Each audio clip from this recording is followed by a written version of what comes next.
สบายดีทุกคนมื้อนี้พักเวียกเนาะพักกันเลาะเนาะบ่ฮู้ว่าสิเลาะไปไสเราว่าสิไป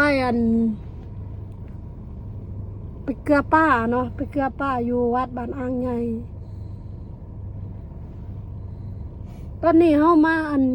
ล่องเขามาเบิ่งวัดบ้านน่ะวัดอีหยังว่าวัดพระอีหยังนี่แหละ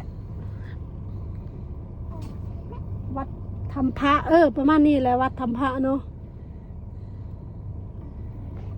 แต่ว่าลูกนอนอยู่นี่เนาะเฮายังบ่ทันได้ลงไปเนาะเดี๋ยวสิเบิ่งคือว่าคนคือว่ามาลายเดี๋ยวฮู้ว่าเขามาหยังเนาะพอยังรอนลงไปเบิ่งเนาะว่าเขาเจ้าลงไปยังลงไปน้ำเนาะเห็นหลายคนเดี๋ยวมีอาหารขายเครื่องแน่เนาะอยู่แถวนี้เนาะเดี๋ยวลงไปเนาะเนี่ยมันมีทางเนาะลงไปนำคลองเนาะบ่ฮู้ว่าเขาลงไปยังไปหลายคนเลยนี่เห็นบ่กระเจ้าตัวสิย่างลงไปเนาะเนี่ยรถขึ้นรถลงอยู่นี่อันนี้มันวัดธรรมพระเนาะแต่ว่าที่เฮาสิไปหันแม่นสิไปวัดบ้านอ่างใหญ่เนาะมีอ่างปลาบึกอยู่หั่นเนาะ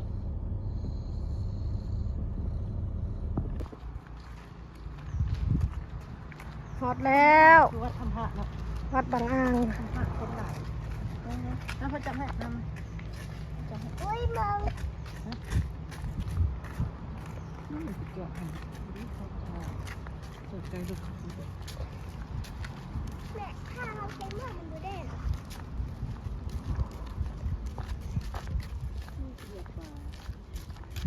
ไปเฮาไปลงไปเบิ่งป่าก่อนปะ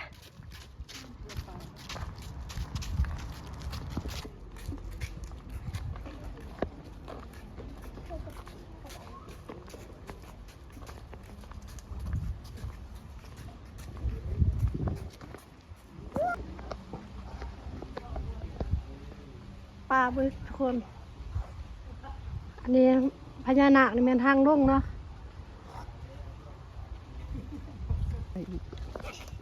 มีเงินชุดนี่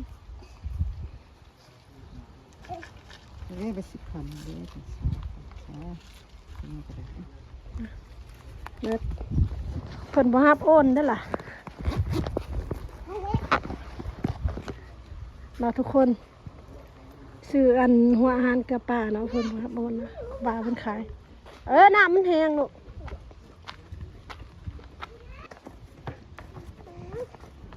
แม่ลูกเล่นหมดแล้วได้เอาไปเบิ่งป่าดูน้ำไหลเด้อน้ำคลองนี่น้ำไหลแห้งนะพูนรถไปเห็นบ่ทางนั้นทางไทยเห็นบ่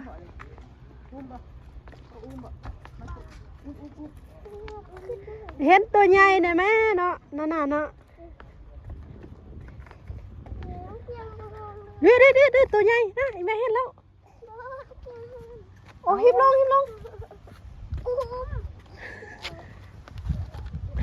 ใหญ่ปานนี้ดินะปลาใหญ่ดิอู้ปลาใหญ่หมวกคือกันนี่หมวกคือเนี่ยหมวกคือรู้เห็นบ่ปลาใหญ่กี่นี่เฮ้ยลงใส่ปลาละอู้ดิปลาใหญ่เอาปลาเอา จับไว้พอไว้ให้อู้ปลาอีหยังอันนี้ปลาสักการนี่ตัวนี้อู้ใช่อันตัวใหญ่เขาเห็นกี่นี่มันตัวนี้บ่น่าระวังหมวกลูกปิ้วเด้อว้าวทุกคนฮะเดี๋ยวเขาจับหมวกกันหมวกเขาสิปิ้ว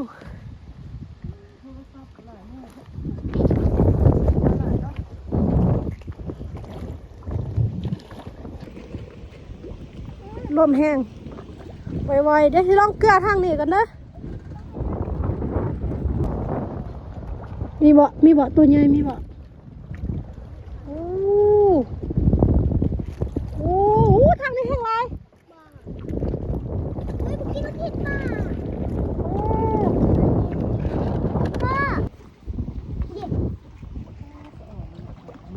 ปุ๊บคนป้ามีที่โตใหญ่ๆแต่ว่าอันเกลือห้องมืดเลยเนาะทั้งนี้แม่นันทั้งนี้แม่นันบ้านอ่างใหญ่เมืองสังทองเนาะทั้งนี้แม่นันพังไทยกับบุ้งว่าแม่นันอำเภอยังเนาะแต่น่าจะแม่น้องค่ายหั่นแหละ ตัวเดียวนี่แหละสะอ่อนนะ เอาล้างมือแล้ว เด้ป่าเปาตัวเดียวกินเบิดเทือนเฮากลางร้ายนะป่านี่นะแต่ว่าอัน ล้างมือลูกล้างมือล้างกัน ป้าบึกที่เฮาว่ามักเกลือเนาะบ่เห็นออกมาบ่ฮู้ว่าหยังหรือบ่เนาะเป็นป้านังบ่เนาะป้าบึกเป็นคืออัน โอ้ยสุดสุดของมันเลย นั่นบ่ป้านังเนาะมันลายๆนั่นบ่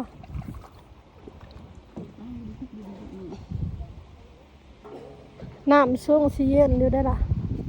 แต่ว่าบ่ใส่เนาะซ้ำนี่บ่หรือว่ามีหยังมันคือมันใส่บ่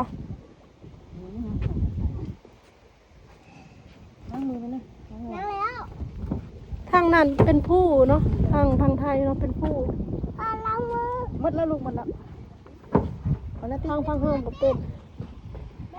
วันนี้เฮาก็สิได้กลับแล้วทุกคน